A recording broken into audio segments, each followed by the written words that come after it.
your YouTube integration works.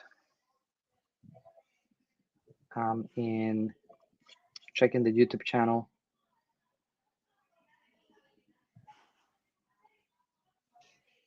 If it's flipping over. Okay. Yeah. We're live in YouTube.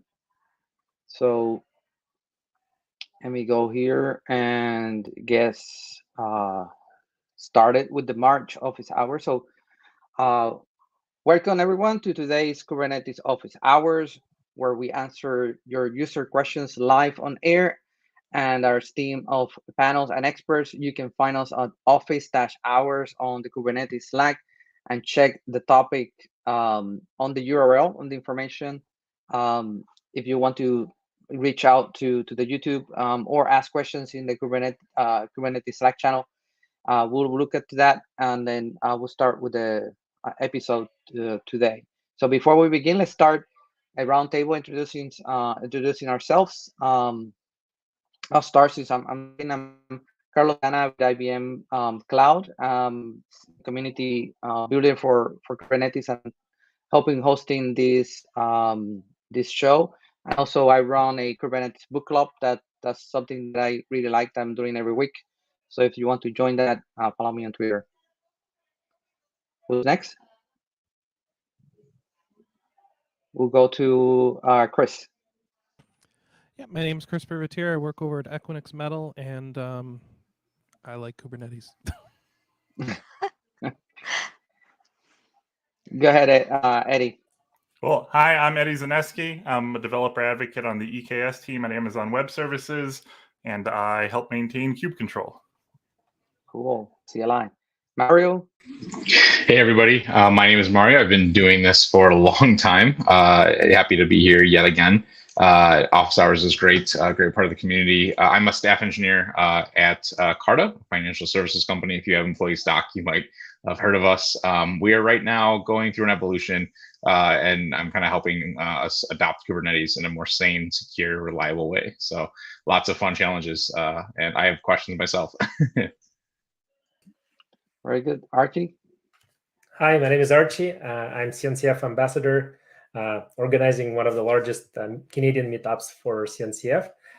These days, I'm teaching cloud native at the University McGill, and I'm also working at Google Cloud as an application modernization specialist. Happy to be here again. Nice to see the new Happy faces. to have you. Diva. So, hello everyone, I'm Divya and I am a technical writer at SUSE as part of my day job. And within the Kubernetes community, I am a SIG Docs co-chair in addition to being a contributor having been a contributor on the release team. So, played a bunch of roles. Over and above this, I'm also CNCF ambassador and a co-organizer of the CNCF student user group. So, I'm excited to be here. Student user group. Very good. I think I saw Yogi show up and then disappear. Hopefully, he can join.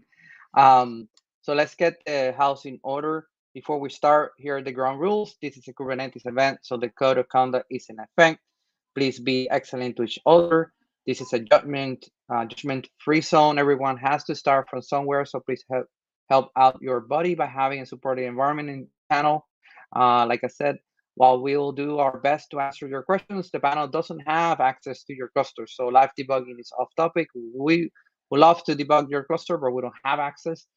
But we will do our best to get you moving down the next step. Panelists, you're encouraged to expand on answers and your experience on the pro tips. That's why we have experts on the panel.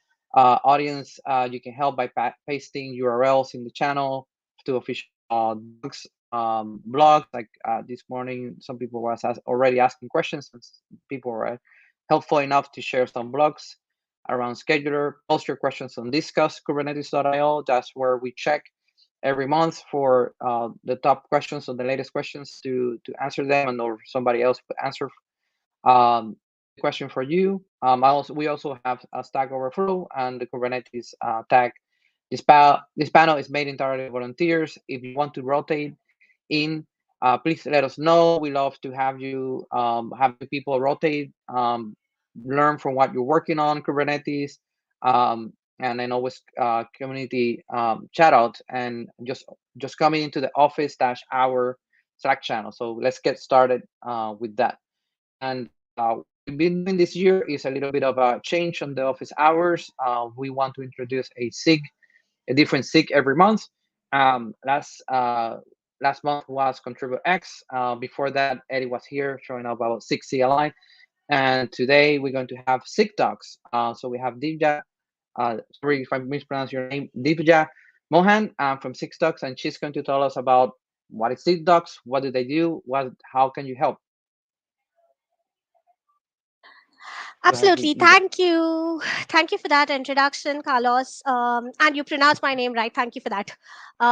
So I know that, nobody asked me to do a presentation, and but I'm just like a presentation geek at this point. And I thought that it would be good reference material for whoever actually wants to refer to this later on. So yeah, so as already aforementioned, I am Divya Mohan, and I'm one of the co-chairs for SIG Docs on the Kubernetes project. One of the things that Carlos has already mentioned is that we are all a part of a very big community here. So irrespective of it being office hours or outside of it, please be nice to one another and refrain from using any sort of harmful language or abusive language on the chat. Um, with that PSA out of the way, to be honest, I realized that a small introduction to who is who's a part of SIG Dogs and who are we is a little important. So as far as the contributor stats and stuff like that are concerned, I will be throwing some numbers at you, but please be very well assured that we're all people who are extremely passionate about Kubernetes and cloud native technologies, and we're not bots, as so far at least. But maybe bots do take over the show at the end. So yeah, so we are all a huge community, and as I already mentioned, a very diverse one at that.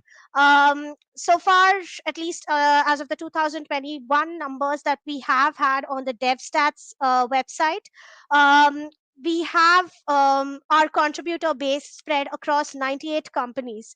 And the best part about this, in my opinion, and something that we've even flagged in our annual report, is that a lot of these contributions are coming in from independent contributors, which is very heartwarming to see, because I was once an independent contributor myself, having worked outside of my day job on the Kubernetes project. So it truly shows that this community and this project is built out of passion and out of the commitment, and because of the contributions of so many people. But that being said, I obviously must also introduce you to the people who make all this magic happen in the right way, by um, steering and governance and stuff like that from the leadership team. So of course, I'm one of the co-chairs, but I have a stellar team with me. Unfortunately, Jim, who is one of the co-chairs, has decided to step down. This is not news if you've been around in Kubernetes, in the Kubernetes SIGDoc Slack channel or on the mailing list. But it's a terrible blow to all of us, because he's laid some fantastic foundation for a lot of us to carry on the work that he has initiated. We have currently Natalie, Ray, and myself as the co-chairs for SIG Docs. And we have a stellar tech leads team, to which we have recently nominated and added Kimming. Tim Bannister, Taylor, and Karen were the already existing tech leads. And localization, like Carlos said, is not something very new to the Kubernetes project per se, but it's basically something that we have been already passionate about as a project. We really want to, bring in the CNCF values of creating a diverse and inclusive environment for all. So localization was just one of the ways we intended to, create that sort of environment. And it was not a formalized initiative so far. So as of Q1 2020-22, I believe we are in Q1 still. So we have like a KEP, that's a Kubernetes enhancement proposal, drafted towards formalizing this sub project. And one of the tracking issues, I mean, not one really, but the tracking issue for that is on your screen right now. And another thing that we are absolutely passionate about in terms of uh, community outreach and contributor experience is the actual initiation of new contributors. Now we know that now I know really, and all of us here on this panel know that contributors, when you are absolutely new to an ecosystem, it's an intimidating place to be. And it would help if there was someone who could steer you and guide you and help you out in the very first couple of days. So new contributor ambassador role was a part of the whole ecosystem, but it was never sort of formalized within the SIGDocs charter. And this is another thing that we are currently doing and formalizing and documenting properly, so that we can have this role, or the person in this role rather, mentor newer folks into the documentation subgroup. Now Arsh is the new contributor ambassador for this year. And all these things, all these nominations that have happened over via community consensus, driven across mailing lists and Slack threads. So pretty proud of the team we've got here.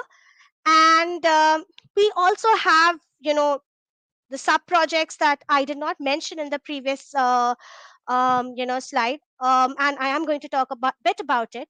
So we have the blog as well as the reference doc sub project under our remit. And scanning these QR codes will basically lead you to the owner's file, and you can check out who are the reviewers and approvers for this particular sub project. And should you want to get involved, you can definitely reach out to them, and or Arsh or any one of us really, and we'll definitely do our best to help you get started.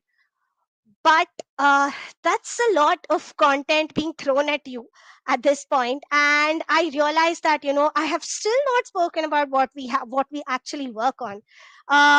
Given that SIG Docs is the name of the special interest group, documentation is a given at this point. It's something that we're obviously going to work on.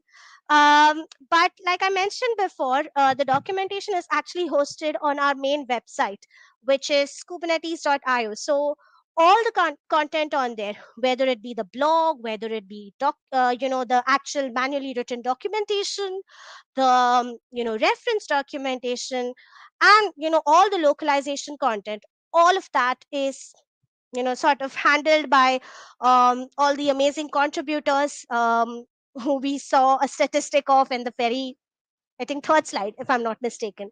So what we do. And one of the things that you might have thought of right now is, how do we keep in touch, given that our contributor base is like extremely huge at this point. Like, and I'm not even talking about just SIGDocs, because SIGDocs is like a subset of the wider Kubernetes community. And how do we actually keep in touch? So in the Kubernetes community, we basically do it via mailing lists, Slack, and Zoom meetings. But again, given the number of contributors that we have, we are trying to be more inclusive of people from other time zones as well. So one of the things we've started doing is that we alternate between Slack threads and Zoom meetings every week, because we have weekly meetings. And just so that we are inclusive of folks from the Asia Pac diaspora, we have APAC friendly Zoom meets every once in a month, and this is necessarily a Zoom meet, not a Slack thread, because we love having in-person meets, but unfortunately, because of time zone conflicts and personal lives getting in between, it becomes difficult. So that's one thing. And then the last thing is, we try and maintain a lot of our decision making and consensus driving discussions on Slack threads and on mailing lists, like I mentioned before, because it's not possible for everyone to have, or not have really, to attend a meeting or to see a Slack thread the minute it's posted. So we try and do that, and have a lazy consensus period as well, so that you can mull upon it and sort of come to a decision overnight after sleeping on it or whatever. So that's how we keep in touch. But now I've got like a quick thing for everyone who's watching in right now. We have a 24-hour Slack thread meeting in going on right now on the SIGDocs channel. So what I want y'all to do, if y'all are interested and if y'all want to be a part, is actually go to the Slack link, that is slack.kh.io. Find the channels SIGDocs and SIGDocs blog, because those are the channels where we do most of our work and communicate. um, and say hi. Come over and say hi. We promise we won't eat you. I've already had my dinner, so I definitely can't eat you. But say hi and introduce yourself. Even if you're a lurker, it's completely fine. I was a lurker for nearly 1 month before I had the guts to go and say hi on a meeting. So don't feel afraid if you're not able to go at the very first introduction. But it would be great if you could introduce yourself and say hi on the Slack channels that I've mentioned on this slide. So I will stop right there and um, navigate to a little more practical thing of how do you get involved, because at this point you're like, she's been waxing on for so long about how great SIGDocs is, how can we get involved. um, you definitely need to know what can you do, right? Because all of this is great to listen to, but unless you actually do something, it doesn't really have any effect. So one way to find your way into the project is via good first issues. If you're an absolute beginner, and I was an absolute beginner when I started off, so these issues were a boon when I started off. Like, I was a novice, not only at the Kubernetes, not only at the Kubernetes as a tool or a technology, and I basically did not know how a static site generator worked either. This was way back in 2020. I've come a long way since then, but if you want to get started, if you've no idea about the static site generator and you want to contribute, this is your go ahead for this. You can click this link, and don't worry, this presentation will be up, and we'll post the link to it shortly on the Slack channels. Don't worry about it. You will be having a reference to this presentation soon. um, Now, if you're slightly more experienced and you still want to contribute to the documentation, and good first issues are just not your thing, um, you can just filter for the help wanted labels. Now, just a PSA, help wanted labels sometimes also have good first issue labels tagged with them. um in that case, if you're not a beginner, please don't attempt the good first issues, because it's going to be really simple. It's for an absolute beginner to start off with. So if something more what how do I say it, if something more complex is your jam, please go ahead and hit this link, and you'll be able to sort of get access to the issues that are slightly more complex. um Another PSA before we move ahead: when you're working on an issue, right, please assign the issue to yourself, or ask the issue for it to be assigned to you, because the more number of issues that go unassigned, and if somebody else happens to chance upon that issue, there's going to be a lot of duplicate work and a lot of bad blood spilled because of this unassigned issue debacle. So please, if you're working on an issue, consider assigning yourself to the issue as well. um that being said, I think this is the last slide, and I'm going to shut up after this, don't worry.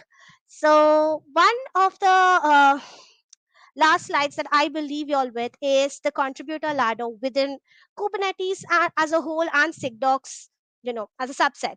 So I started off at the bottom.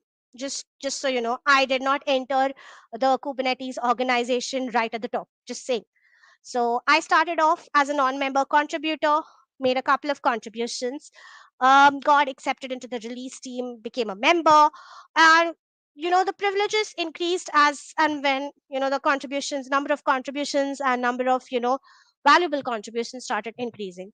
So it's basically a ladder that you ascend, and a privilege ladder that you ascend, in terms of the amount of trust the community has in you.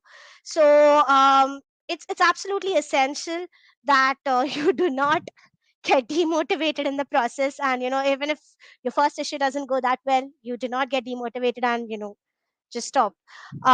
So that's pretty much it. And right now I will shut up and start taking any questions if there are any, because I know I've been talking for quite some time right now. So yeah. Thank you, Divya. I think you touched a lot of important points. Can you hear me? Just need to do that. Yes, It's always yes, fun. absolutely. Um, so I know that you need to leave for another meeting. I don't want to ask a lot of questions. It's great that you show this ladder of getting involved, because a lot of people, I think she dropped.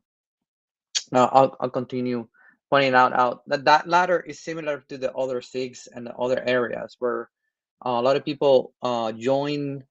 I guess they start with KubeCon, right? A lot of people join KubeCon and they ask, like, I want to get started in open source, or want to get started in Kubernetes. And one misperception is, like, when they work on GitHub, they have their own GitHub repo, and they have write access, and they can do changes, and they don't have any experience with I'll be back on contributing.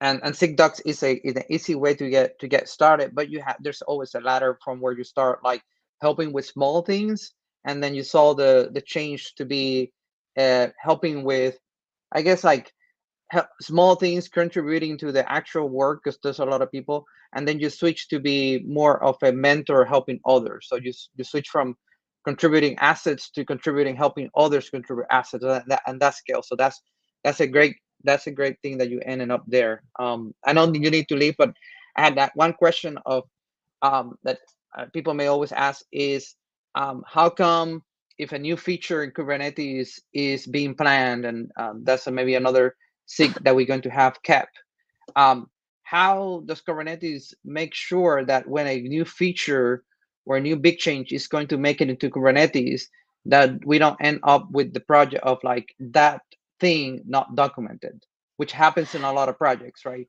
There's new features Right. or changes, but you cannot never find the docs for that thing. How do we, what in summary, how do we make sure that when something changes or gets added, it actually gets documented, because it's two different Git repos? Absolutely, that's a very, very good point. And the way we do it is it's a whole process, and a lot of stakeholders are involved in this. So let me be very brief about the whole process, because it's a long one. So there's an entire release team that handles this whole end-to-end release process, basically doing the coordination between the various stakeholders. So SIG Docs is basically just the reviewer and approver for all the documentation that goes in during a release process. And what tends to happen is, one vertical within the release team. Every release team has multiple verticals. One vertical within the release team is responsible for only the docs. There are others that are responsible for notes, for blogs, for comms, everything. So the one responsible for docs, right, will sort of track whether or not that particular feature requires documentation. Once it is tracked that that particular feature requires documentation, it needs to have a draft pull request open against the K website repository. So that particular vertical, that release team vertical, is the one that ensures that we have content to approve and review every feature, every cycle, every release cycle. And it's an amazing process to be a part of, because you get to learn a lot of stuff from interacting with so many other folks. And it's not just docs that they liaise with all the stakeholders. So that's a very interesting process. And I actually have done a KubeCon talk about getting involved in the KH release shadow program, just because I had a fantastic time, being on the docs and the comms shadowing team. So yeah, I hope that answers the question though. Yep. Yeah, that's a question where I'm familiar with. I'm currently a shadow for the release notes. And I know that there's a team. I'm in charge of, we are in charge of the release notes. So it's a gate. Like if Yep. there's a PR change, you have to say that there's actually no release notes. Same Right. concept for a change in a cap. Like Right. a cap needs to be evaluated if it needs docs, and the docs needs to be done by the release time. So we're going to release Right. 1.24 in April Yep. next month, and that's part of the work. So if people are interested in the shadow program, you can be a shadow for release notes, SIG docs, SIG com, SIG signal, and learn about that. But Right. yeah, I just wanted to say thank you for your time. I know that you need to drop for another meeting, Yep. but I appreciate the information today. Hopefully you get more contributors, and that was a great idea to tell people to go ahead and don't be shy. Go to Slack, join Slack, and just say hi, right? And if you Yep. want to get your first PR, right, or first contribution to Kubernetes, join get SIG docs, say hi in Slack, and then grab a first good issue. So I think that you nailed it there. So any Thank comments you. from the other panel? You want to take over? Mario, Eddie, Archie, Chris, you already made your documentations, PRs. I did one long time ago of Spanish translation, so I did some Spanish translation. So just wanted to Ooh. get a PR in. So I started with that. Like every project that I join, I start with either with README change or a website Yeah. change. So now I own the website in Knative. That's an example, right? Ooh. Fancy. Okay. Yep. It was a pleasure talking to you, and I'm really sorry that I have to jump to another meeting, but I will catch up with you folks later. And thank you so much for having me on Office Hours again. Yeah. Thank you, Thank and you. congrats on being a co-chair. Thank you so much. Bye Yeah, bye. you did a great job. Thank you. So with that out of the way, any comments? Last comment on SIGDocs? I think the Kubernetes 6 documentation is very good, but sometimes we don't think of how many people are behind that website, right? Compare not to put being another open source project, but they struggle because they don't foster the documentation people that much, or so there's need to be a lot of appreciation for the people doing docs. That's actually valuable. That's they're part of the community, not just the line of code or the infrastructure that we do in Kubernetes. And there's a lot of folks from another different countries, a lot of folks from different countries doing translations actually. Um, so with that, let's get started with a few questions. And I don't know if people are asking in Slack, but I picked one from Discord. From discusskubernetes.io. Let me see if I can find it. Okay, this one is an interesting one, which I have been having a pet peeve, so I pick it up. Why config maps is that's paraphrasing. I think the person is trying to understand why config maps is a string to string the schema, And for example, when the person is working with Helm values.yaml, if you're familiar with Helm values.yaml, it's a structured YAML. You can have arrays. So the person was struggling with why he wants to have in a config map a key map to a array instead of just a string. And the actual question is like also our config maps and values objects in Helm values are different because we can specify a list, for example, in an array of value objects while not in config maps. Below is a value.yaml, which is successfully parsed by Helm. So is this yeah, it has a disconnect of an array for a key in a YAML file. In this case, it's working with Helm, and config maps being a string to string. Anyone wants to comment on that one? Do you have a link to that question? Yeah, it's in the. Hopefully, I got the right one.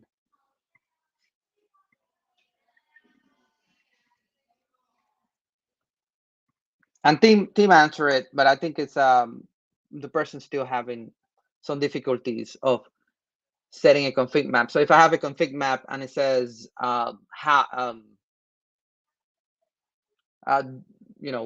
something like fruit equals, and he wants to set the config map of the key fruit to an array, right? A YAML or JSON array of like fruits.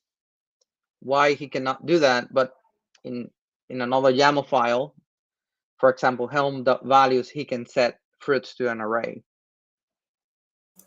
Yeah, so my quick reading through this is, like Tim said, the data field in a config map is a string field. It is not an array field. And so I believe it's working in Helm because Helm must be doing a join on the array and turning that into a string altogether.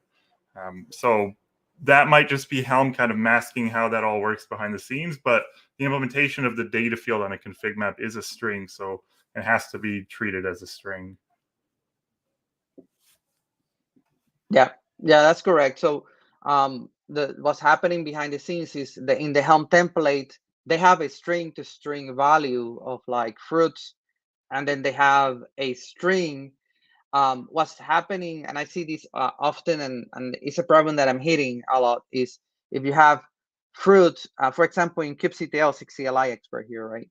You have the correct config map, and you can pass like value, variable equals value, right? And that will create string, or you can say variable equals a file, and it will read the file. It could be a text file, it could be XML. It needs to be something that is like base64, like you not have binary data, and it will be put into the config map as a string with end of lines, for example. But that's a file that gets loaded. That the problem that I see in the field, and it's something maybe that maybe this blog post or something like that, is like people will put a configuration YAML file in a single variable.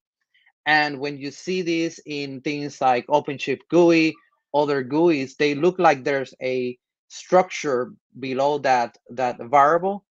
And I see this also. I saw this in the Scaffold Slack channel, asking like, how can I use customize to change one of the values within that file string? And there's no such thing because it's just a blob, for example. So that's where you like don't have the utility where I know that Argo does this, other tools do this, where the whole configuration of the system or that project is a single string. If you twist your eye, some GUIs would like you would think that it's part of the structure of the schema, but it's not. It has a pipe at the beginning, and a lot of people struggle with that. So I don't know if there's something. And then what you need to do is just go back to like Helm, set an awk, find and replace that string manipulation. So that's the thing. So Helm is a very good. It hides that from you. So you do the manipulation by a templating, and then you put in the different strings in the Helm template your information in there. So I don't know if other people have that issue or not. I know Eddie, maybe well, maybe not. Customize has a new thing called I think it's a function, it's a program that you write, and it's an extension to customize that you put in client side. That can parse the information. I don't know if that could be a solution for that people that want to manipulate that config map string, pass it to the customized program, and in Go you read the whole file, try to make it a structure, change it, and then put it back. So that could be an alternative for this person if they want to use either Helm or they want to use customize. Yeah, the KRM functions is what you're talking KRM. about, and that's yeah, it's basically a specification for input-output streams that you can modify resources as they come in through customized transforms. I'm definitely not the most experienced in that, but I'm going to plug real quick. We do have our customized bi-weekly bug scrub coming up in 18 minutes if y'all want to join that. Very good. That was the only thing. Some people were asking that in Slack about like how to use customize to change, because they can change all the things, right? In deployments, in services, everything that is on their spec. But when it comes to a config map that is like 30 lines long and it looks like a YAML that is proper schema, is not, right? They miss that it's actually string, but some Go is actually like painted, like there's actually part of the schema too, so it's readable. Okay, so that was that. I think that was a good question. So it came up on here, but I remember that it came up around customized scaffold. I struggle with it because I need to change. I work with Argo CD, and I need to change a lot of configuration from Argo CD. So I'm using old set find and replace in Bash, manipulating that thing, and then check it into Git. Let me take the other one. The other one is around. This is maybe a more high level generic one. Is I can post the link also to this one. It's around SSH. So these folks have just some Juniper notebooks that they want. The developers are creating Juniper notebooks pods that they have the SSH enabled, and for some reason they want to SSH into this Juniper notebook pod that has the SSH daemon running. And they're kind of wasting or not, or like it's costing them a lot of public IP addresses in some cloud provider, in this case EKS. But I was looking for information of like a lot of information. They wanted to look like an ingress for SSH, right? So there's a lot of ingresses for HTTP, HTTPS out of the box to have like one load balancer, one IP, public IP address, and then through that, everybody can get to a pod. So what about this one on how to use a single public IP address for SSH into pods? Well, I think the How complication here is with the Jupyter pods, they all have their own pod. So if you were just doing one pod that you needed SSH into, then I think the ingress analogy works. But I think what makes it much harder here is it's got to go to a bunch of different pods depending on which username it is. I sure don't know. I want to know how to do that. So I was looking for the NGINX. So you're saying that the NGINX has a configuration that you can have in a config map and set a TCP IP address, right? A TCP port, for example, 9,000, or it could be 2222, right? And then that will be exposed, and that will be TCP, and then you send it to a service. So you have to make sure that service like unique enough, that hits the one port that is unique enough that the person coming in is that port number, right? Or I don't know if it can be this, can it be routed through a host? Somebody knows? So So how every user gets a host name. I was yeah, that's how I would approach this. Is I would generate either a host name or a URL path for each pod, and then you can just use Nginx to load balance on the host names and still listen on port 22 or something, right? So you can listen on the default SSH port and then map that host name to the correct pod. So you could dynamically generate that Nginx config with those different routes. That might be the simplest approach to tackling it, but you would have to handle the mapping.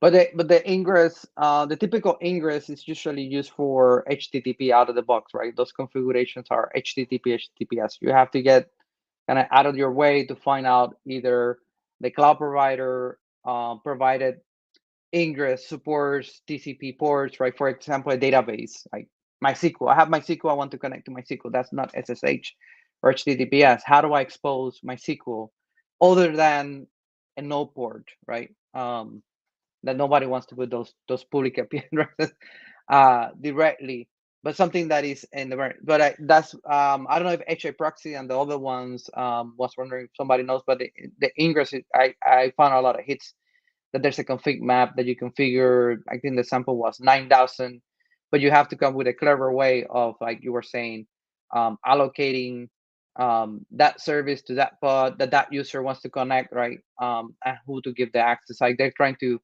do that, and they're using a bastion. So I would say that they can also do something like a proxy, right? They can have a pod that is a proxy, has a management stack, and doing that. The other option I found was teleport. I think teleport is a was built for this, right? It was built for SSHing into nodes, right? But you can make it so that using the containers of teleport is open source. They have the two options. They have the open source and the paid option, but the open source.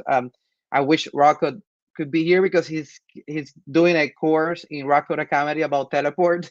So if you want to know more about teleport, watch his YouTube channel. He's doing some segments on teleport, and teleport is something that you can like launch as a daemon set.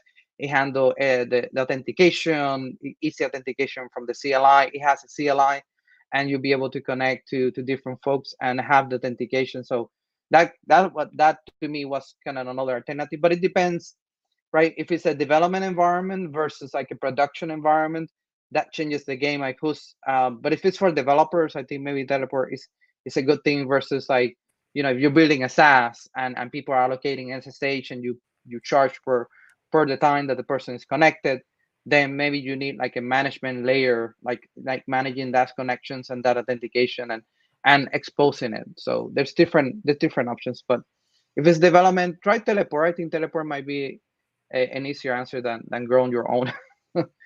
Any thoughts on that before we switch to the next one?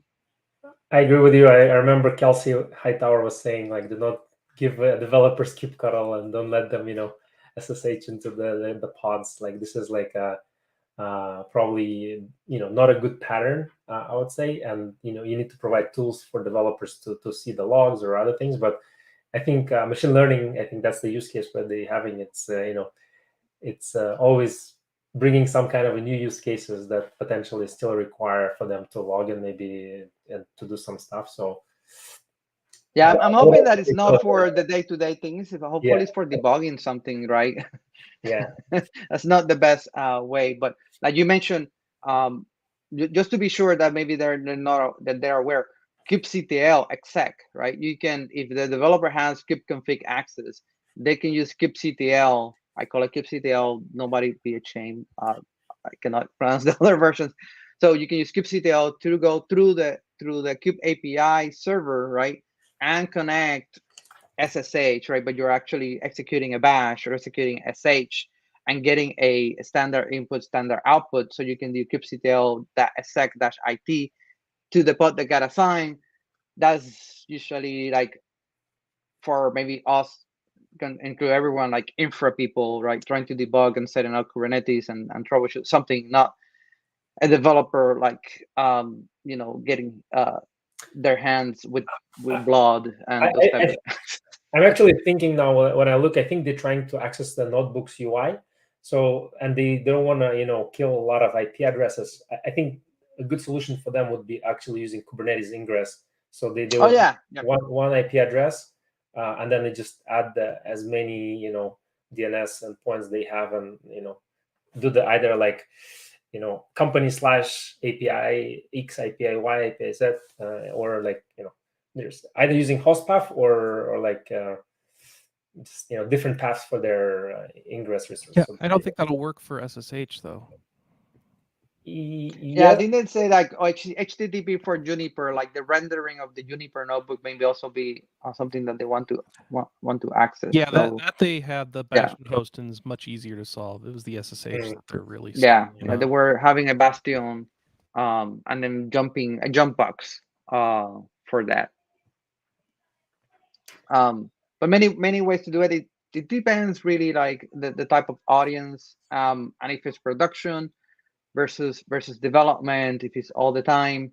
But yeah, if it's SSH, look at Teleport. They have like containers already, like with the SSH daemon, a way to connect to it. They have a nice GUI. I learned about it through the cluster led program, Kuroko setup, and I was able to like SSH, but it was more for the nodes. But I think that they can map to a pod, maybe through a sidecar, maybe through the daemon set. So the last one before we run out of time. Actually, I have 3 questions, so we are perfect on time. Paraphrasing the question was how to allow and block. So this is a person like he wants to allow and also like block certain CIDR ranges using egress network policy. So the actual question is, can I use an egress type network policy to block certain CIDR ranges, but allow or other egress traffic, thanks in advance? I can take that one if you don't mind. Yeah. So, unfortunately, the Kubernetes network policies itself, they're not supporting like deny action. So what we can do with Kubernetes network policies, we can do deny all and then allow specific CIDRs. This is how it works. Then, like, if you really need this functionality, you can look into possible alternatives.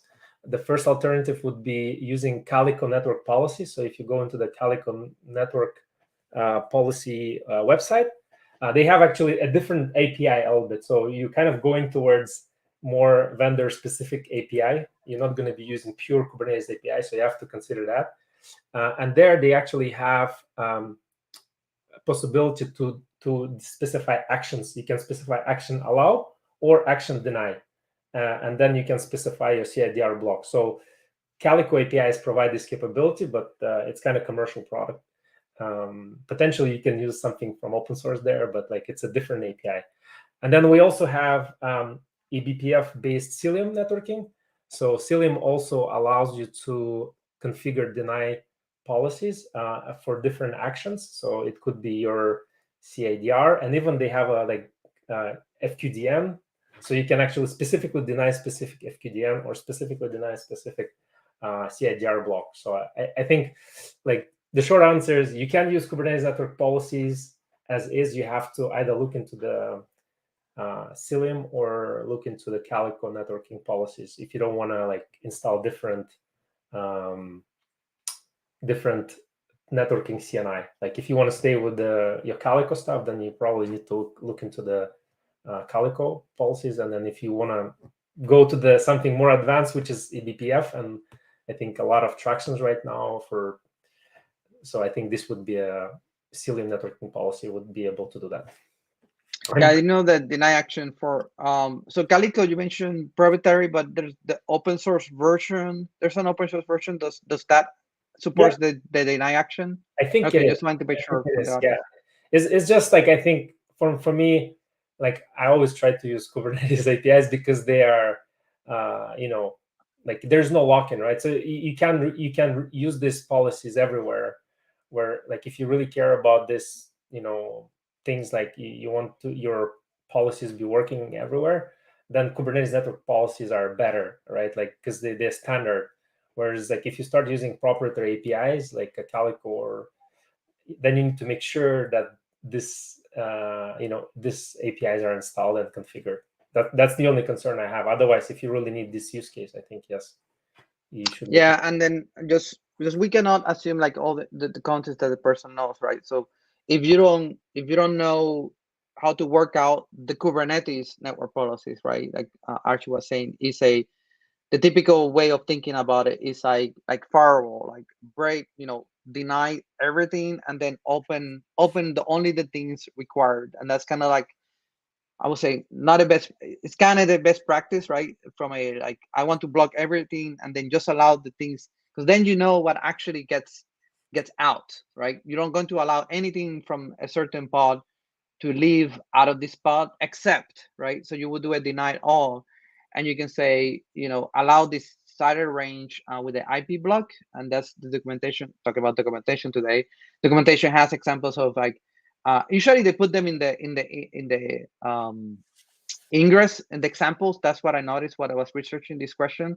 They don't put it in the egress section as an example, but in the egress section, if you look at the reference, you can put a to, and then you have the egress to the CIDR block, and then IP block, put a CIDR, and then within that you can say accept. So even with that that CIDR, if you make it very large, you can use the accept to say accept this, accept this, accept this, and then you can maybe create what you want, right? Allow this, accept these things, and you can have your mix there with the Kubernetes one. If you so give it a try first to the Kubernetes network policies, like Arki said. So it supported the IP block, it supported the accept. Best practice is deny all, and then open the holes where you want access to be allowed to go to somewhere. That's why they do the two. If not, look at great open source alternatives, right? Cilium and network policies. Those will be different CRDs that you will put your API group. Instead of like the Kubernetes one, you put the Calico one or the Cilium, and then that will give you maybe matching something that you have in legacy that you have to continue using. That's the only reason I've seen people want to do this, is like they have certain way that they work today without containers, and they move it into containers, and they want to have the same configuration. Then Calico and Cilium are two good ones. Any other thoughts? I posted the links in the Slack channel, and later they will be posted in the Stack Overflow. So I know there's a new network policy. SIG network is working on new network policy things. So I don't think this is covered. It's more of like the global network policies of like grouping namespaces, like namespaces that have this label, right? Apply this network policy. Don't let the network policies, if people don't know, is bounded to one single namespace. Correct? Yes. But if you want to, that's the new thing that I think it's still in discussion. So if you want to join that conversation and learn more about the SIG, join the SIG network and the network policy that they're having. But I'm aware that they're working on something globally where they can say like namespaces of like team A may own 3 or 4 namespaces. You want to set up the network policy, individual namespaces to the network policies at that granular level take over, right? So maybe you have more governance of like the configuration and have it in a single place instead of like, if you have, I've seen people with a lot of namespaces, like copying namespaces over and over and over and over and over, it gets repetitive and mistakes happens when that happens. So maybe having it in one place is another alternative. So yeah, if you want to contribute and network policies, join SIG network, and hopefully that will be one of the 6 that we have in the office hours. So with that, I think we are at time. So I want to give a chance to the panel to either comments on something interesting that happened lately that they want to share that is useful, or some event that is happening in their companies before we end the episode. Or if you want to shout out for your SIG, if you belong to a SIG and you want like, join my SIG is better than his SIG. Come hang out with us in SIG CLI. Wednesdays, usually at 9 a.m. Pacific time. Thank you, Eddie. Mario, Archie, Chris. So in SIG release, I guess, as a shadow. So I'm going to shadow something about SIG CLI. So if you want to know like the change log or the release notes for one component, usually you go to the change log file in Kubernetes. You see this huge file. There's a website called release notes, only for release notes, and you can like filter by the version of Kubernetes and, for example, kubectl. So you can actually see all the changes to kubectl in version 1.23. And actually, we're putting there in the 1.24. So if you want to be ahead of the game and want to see what are the new things in kubectl 1.24, you can check 1.24, click kubectl, and you will see actually the changes to kubectl in a very easy format in a website. So that's my plug for SIG release. So with that, thank you for the panel. Thank you to Eva from SIG Docs. We miss Rocco today as a host, so because of the mixed up of the time, but we'll fix it for April. And hopefully for April, I think maybe we'll do it around the release date of 1.24. And maybe answer a few questions on Docker Sheen. I heard it's a thing being removed, so beware of Docker Sheen being removed. But don't be scared. If you read the docs, you read the blogs, so there's a lot of blogs happening. SIG comes is crazy, sending tweets, I think was lately. So follow those tweets and follow the blog posts. So thank you, everyone. And I appreciate the volunteers today. They saved my life. So thank you, everyone. Bye. Bye, everybody.